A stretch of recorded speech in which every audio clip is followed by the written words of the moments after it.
Bonjour à toutes et à tous, vous êtes bien sur Breaking Alp, ici Lilou Buzy et voici les infos de ce mercredi 26 février.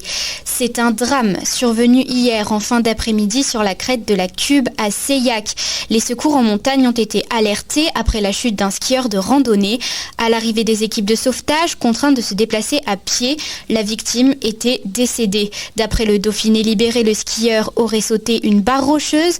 Notons cependant que les circonstances du décès restent à éclaircir. Une enquête a donc été confiée à CRS Alpes, à en croire la procureure de la République.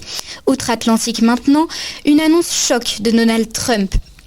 5 millions de dollars contre une petite carte dorée avec la Gold Card, le 47e président des États-Unis souhaite encourager les plus fortunés à s'installer sur le territoire américain. Il déclare « Les gens riches arriveront dans ce pays en achetant cette carte, ils dépenseront beaucoup d'argent et paieront beaucoup d'impôts. » Fin de citation. La Gold Card sera donc un équivalent de la Green Card, semble-t-il, déjà délivrée aux citoyens étrangers. Elle devrait permettre par exemple de travailler sans visa. La différence principale entre les deux titres de séjour est donc le prix. Le nouveau dispositif devrait être mis en place par l'administration du pays d'ici à 2 semaines. On continue à parler politique, mais cette fois, on revient en France. Éric Ciotti, ancien chef de file des Républicains, fait parler de lui.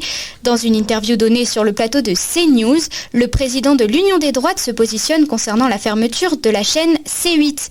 On a une petite caste qui dit aux Français ce qu'ils doivent regarder, dit Éric Ciotti. Il dénonce une décision scandaleuse qui privera bientôt les Français de la chaîne la plus populaire et la plus suivie. Pour lui, il est clair que la directive est politique et porte atteinte à la démocratie française.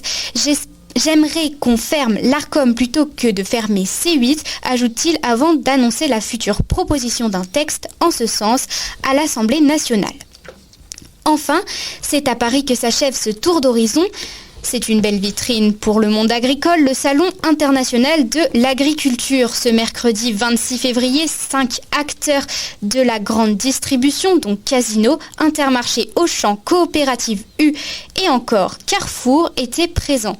Tous ont répondu à l'appel de Karine Le Marchand et ont annoncé prendre des mesures pour aider les agriculteurs français. Pour rappel, l'animatrice de l'émission L'amour est dans le pré diffusée sur M6 avait apporté son soutien aux agriculteurs en colère l'année dernière sur les autoroutes de France. Contactée ensuite par certains géants du commerce, la présentatrice avait engagé des négociations avec pour parti pris de défendre en priorité nos petits producteurs. Cette initiative du cœur, dite L'amour est tout prêt, Karine Le Marchand espère un meilleur avenir pour l'agriculture française. Merci à toutes et à tous de nous avoir suivis. Prochain rendez-vous dans 1 heure.